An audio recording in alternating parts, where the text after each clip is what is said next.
Wera was elected the MP for Bath in 2017. From 2004 to 2014, she was a councillor for the Northern Ward of Rochdale Metropolitan Borough Council. Her positions included being the Cabinet Member for Environment, the Chair of the Rochdale Township, and indeed her group leader. On being elected to Parliament, Wera was appointed the Liberal Democrat spokesperson for Housing, Local Government by Tim Farron, a post she was reappointed to by Vince Cable when he took over as leader. During her time in Parliament, Wera has championed local government, working to highlight issues regarding local government funding, shortage of social housing, pressure on children's services, and the potential impact of Brexit on local government. And in the short time that Wera has been in Parliament, she's also made her name as a campaigner with her private member's bill on upskirting, a bill now about to become law, I'm delighted to say. So, with no more to do, I'll hand over to Wera.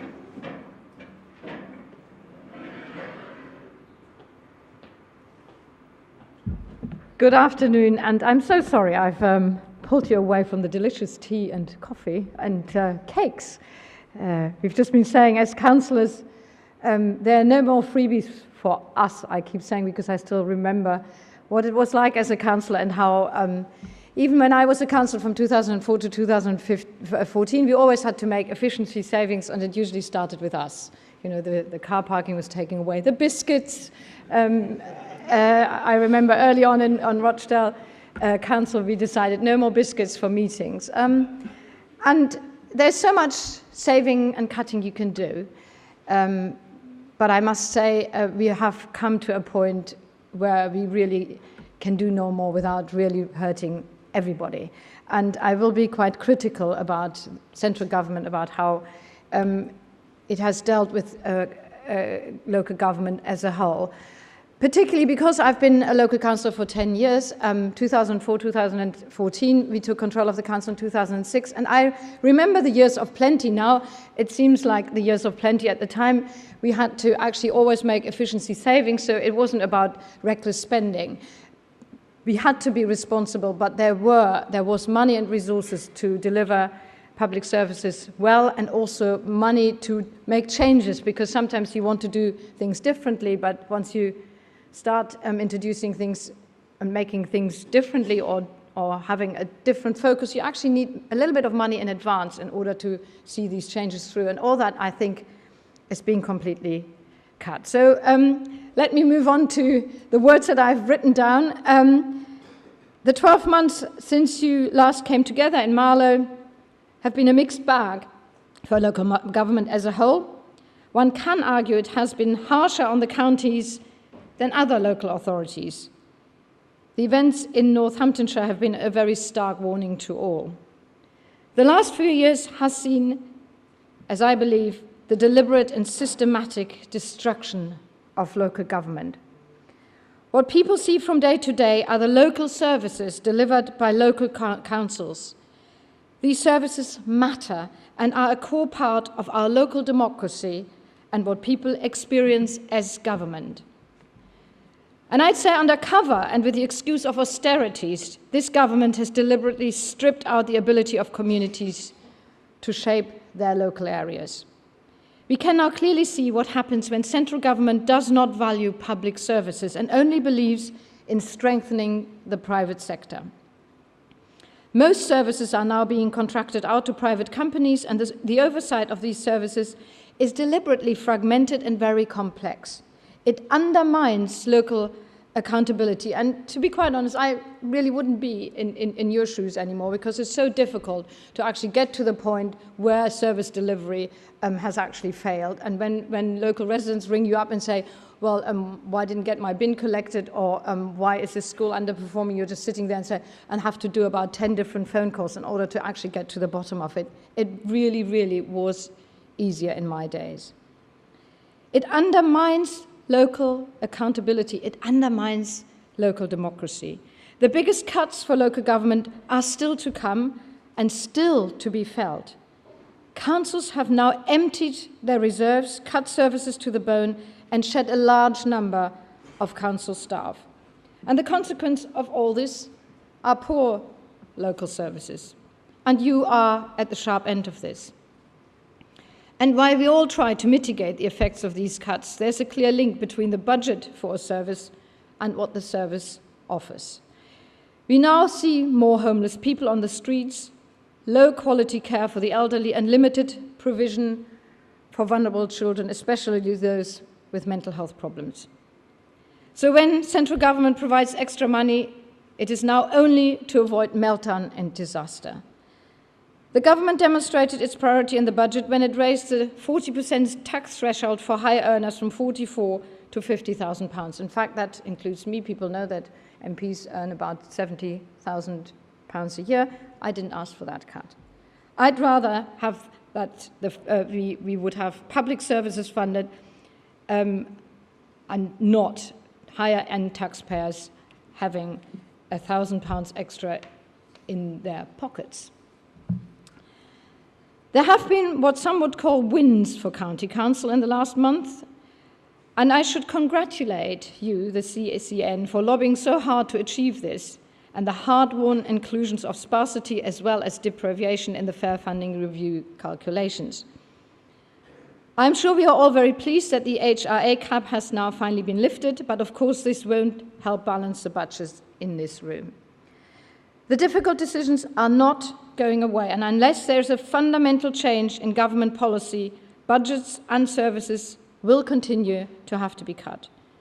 The severe shortfall in spending for children's care and education is not going away, and there's no sign of the government's Green Paper for Social Care, which Norman Lamb particularly has been campaigning on for years. So this is a very mixed bag. And I'd like to use my time with you today to explore some of those challenges and how we as a sector secure a better future for counties. Many of you will know that housing is one of my passions. Whilst housing delivery is not the main role for many of you in this room, counties have a key role to enable homes to be built. Good homes need infrastructure planning, working with district councils and local landlords, so your role as place shapers is key. The Liberal Democrats, and we have committed that in our motion at Autumn Conference, will build 50 to 100,000 new homes for social rent every year. Only by embarking on a large program to rebuild our social housing stock will we end the housing crisis for all those for whom this has become a human crisis. Social homes are the only truly affordable form of rent because the public sector doesn't expect the same returns on investment as the private sector. And the key element of a home for social rent is the secure tenancy that it offers. Tenancies in the private sector are short-term and insecure, and while the private sector flexibility suits some, it does not suit many of those whose lives would benefit from a stable home rather than just a temporary roof over their heads. Building large numbers of new homes for social rent is a social project.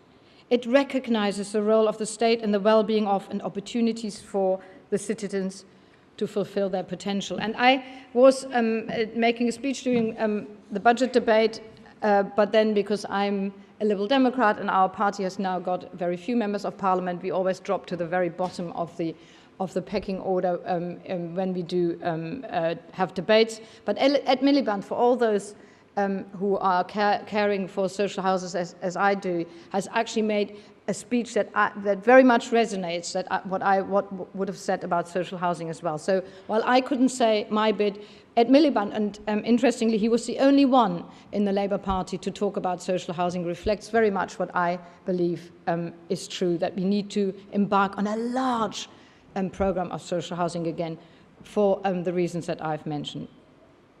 It will play a major part in tackling the hidden homelessness as well, who do not, of people who do not appear in official statistics but live in very insecure or unsuitable accommodation. And rather than subsidizing private house builders or private buyers and renters, a Liberal Democrat government will support councils and genuine social housing associations to build social housing.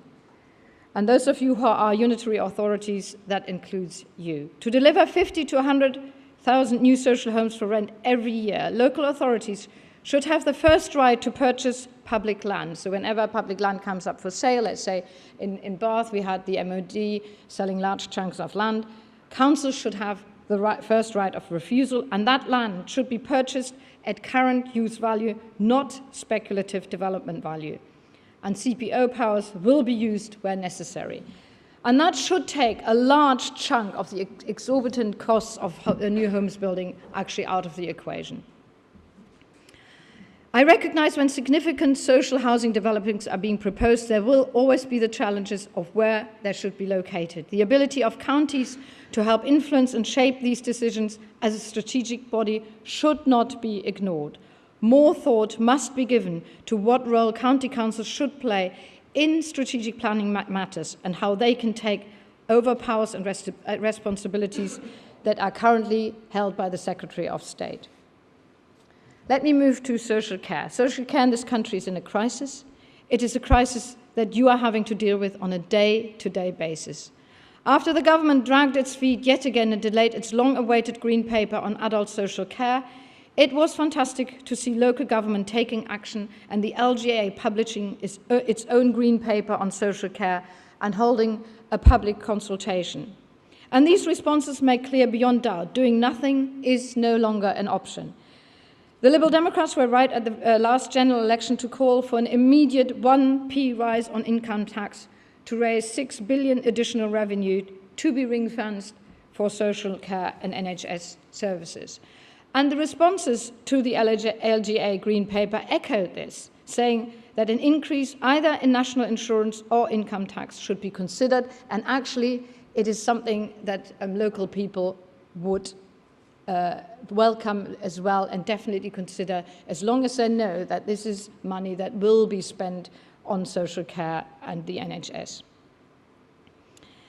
Local government has a key role to play in the shaping and delivery of social care and public health services. A comprehensive review of the long-term sustainability of the health and social care finances and workforce as the practicalities of greater integration is overdue.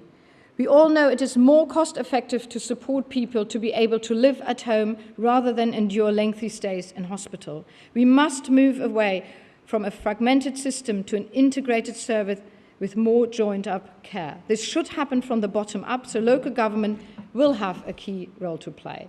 To me, it is clear that social care responsibilities should remain with councils and that social care must be properly funded.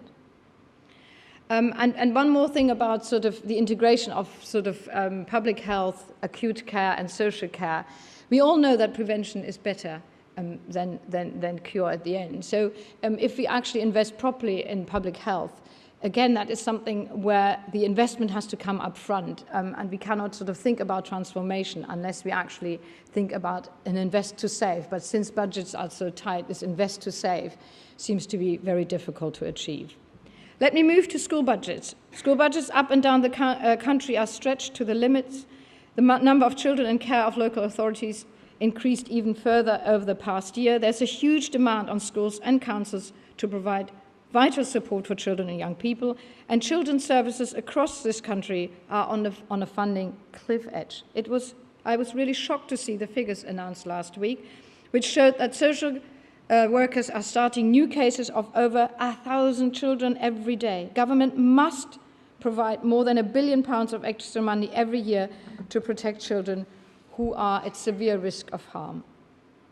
Children's services are fast approaching a tipping point and face a funding gap of £3 billion by 2025 just to keep services running at current levels. What we need is significant new and long-term funding. Therefore, I totally support CCN's call for the government to tackle this funding crisis. Supporting early intervention to prevent problems before they escalate must be key to the new thinking, because it is so much better value for money, but it needs a commitment to invest properly in the prevention of problems. It requires long-term thinking and planning. I expect your services are spending the whole time firefighting and prioritizing the most acute cases requiring immediate action because people are in crisis. And we could do so much more of a better job if we could prevent people to go into crisis in the first place. If we want to change this and look at long-term outcomes rather than short-term crisis management, we need a government and an electorate that values local government and funding local government properly. How will Liberal Democrats fund local government? We will keep the revenue support grant that distributes resources fairly from richer to poorer areas. We are totally committed to the fair distribution of money across all areas of the UK. Wherever you live, there should not be a postcode lottery. We will replace business rates with land value taxation, which will help protect our high street for the long term. And Liberal Democrats will add higher bands to council tax so that everybody, including people in high-value properties, make a fair contribution to the public purse. There must also be, after 30 years, a revaluation of property values to correctly establish the correct council tax band for every property. I will finally touch on devolution and democracy. It is not only local government finance that is being cut to the bone by this government. This government is also taking every opportunity that arises to weaken local democratic accountability. Every structural change in local government proposed in the last few years has been to cut out the democratic layers and to replace them with fewer layers and fewer elected councillors making local decisions. And I really believe that is a loss to local democracy. And I believe the agenda is clear: weaken local government, cut its budgets to the bone, remove the checks and balances of local democracy, pave the way for large private sector providers answering to Whitehall. It is already happening, but this political agenda happens successfully only by stealth and through ignorance. Liberal Democrats have a different vision for county councils and for local government as a whole. Properly funded, properly democratic, taking decisions about local services, delivering them locally, and being accountable locally. Thank you.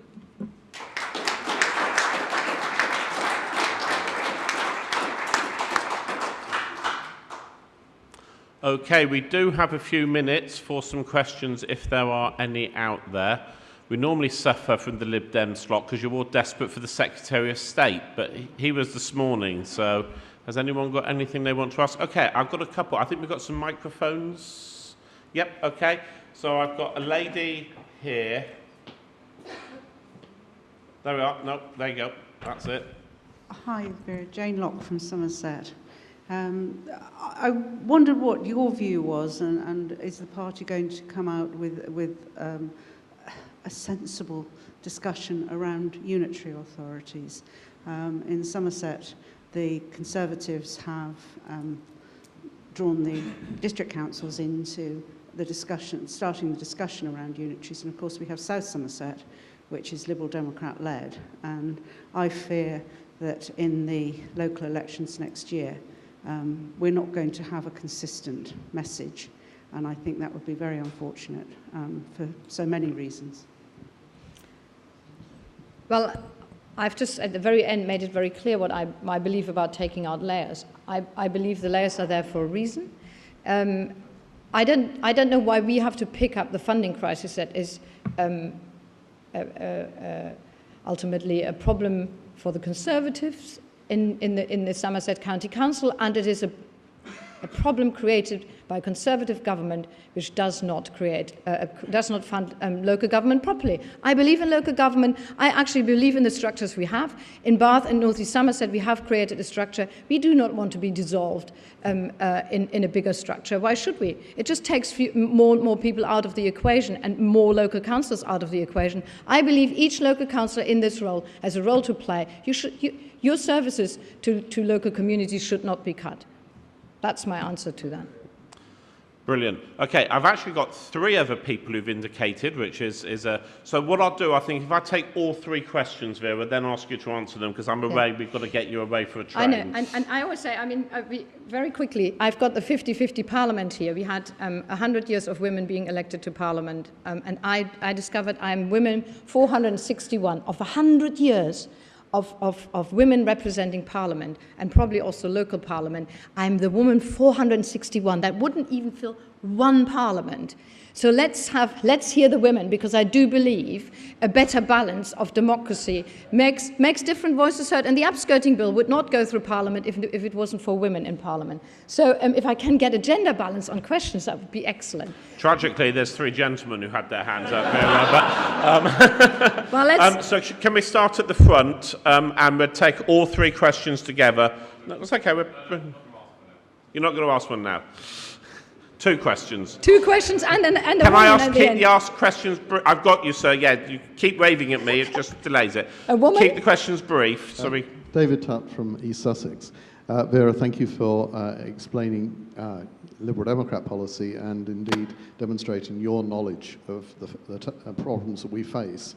Something you didn't mention, though, was special needs education.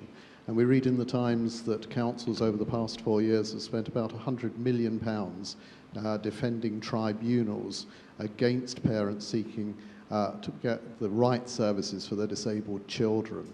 And that those councils have lost 9 out of 10 of those appeals. I wonder what legislative action national government can take to ensure that local authorities actually reduce that process and that anguish that's caused to many of the parents and provide the services that those children deserve. Thank you. And if we could take the mic back. Oh, there's a woman. Excellent. Yes. No, we'll go there. So, okay, you've got a mic, sir. So if you quickly ask your question, then we will go over to, there you are, the lady at the end there. Brilliant. Yes, yeah, just quickly, I'm a Labour councillor from Cornwall, which has many Lib Dems. Can you hold your mic? Yeah, sorry. I'm a Labour councillor from Cornwall, which has many Lib Dems, so who will be interested in your answer, I'm sure. But I just wanted clarification. You're responsible for housing. You sound like you support having long-term tenancies for private sector tenants. That should. Well, what about rent regulation as well? Rent control, moves in the direction of controlled rents in the private. Okay, thank you. And we'll take the last question, then Vera will answer all 3, hopefully. And Leslie Williams, Labour Group Leader on Gloucestershire County Council, and we haven't heard much mention of climate change at all during this conference so far. You talked about houses and the number of houses you want to build. Would Liberal Democrats legislate so that all houses, all new buildings, in fact, were built so that there were zero carbon emissions? Wonderful. Okay, Vera. Let me take the questions in reverse order. I'm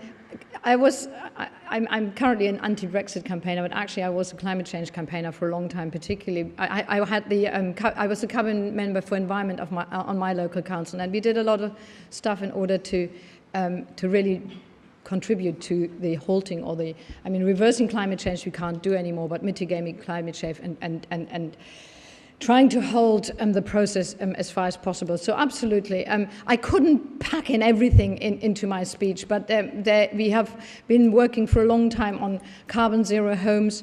And the question is, of course, you can have the ambition, but how do you then deliver that? And absolutely, but what exactly the detail of the legislation you need in order to make that more effective is something that I'm committed to, but I have to say, we haven't, in our housing cluster, because that's the one that I'm leading, we haven't actually worked out the detail of how we would deliver that, whereas about the numbers, 50 to 100,000 homes for social rent, we have actually worked out the numbers of how we could deliver that. Coming to rent regulations in the private sector, what we have worked out in our housing paper was very much to make a clear distinction between the private and the public sector. There is, in Liberal Democrat view, definitely a place for the private sector, but in order to help so many people who are struggling to get a good home for rent, I've been looking particularly at how we can actually build a lot more social homes for rent. I come originally from Germany. Some people might know that. So in Germany, there's a completely different attitude to renting on the whole.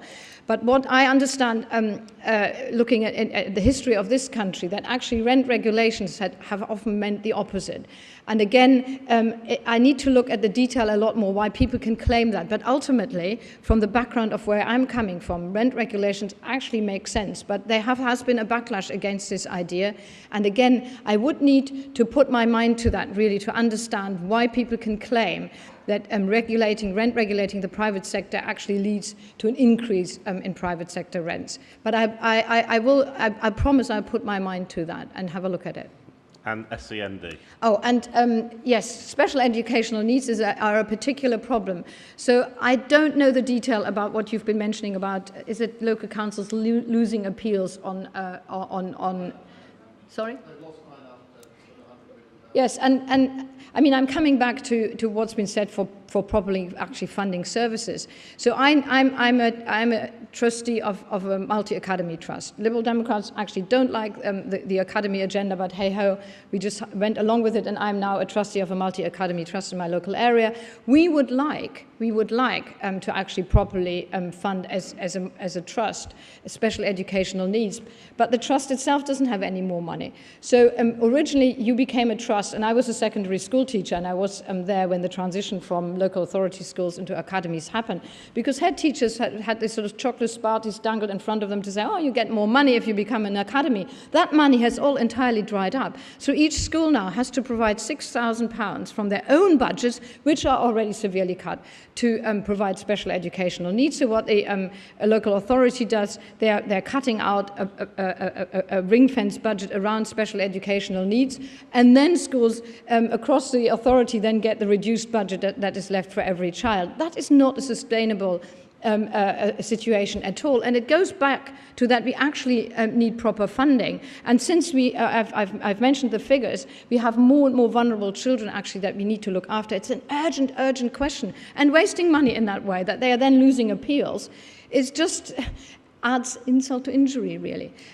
So absolutely, it's not sustainable, but at the bottom of it is actually proper funding for these services, and that you as a network have been campaigning for that. That's, you know, all fire to your guns. Keep doing what you're doing in order to stand your corner, fight for local government. I am on your side. We need properly funded local government.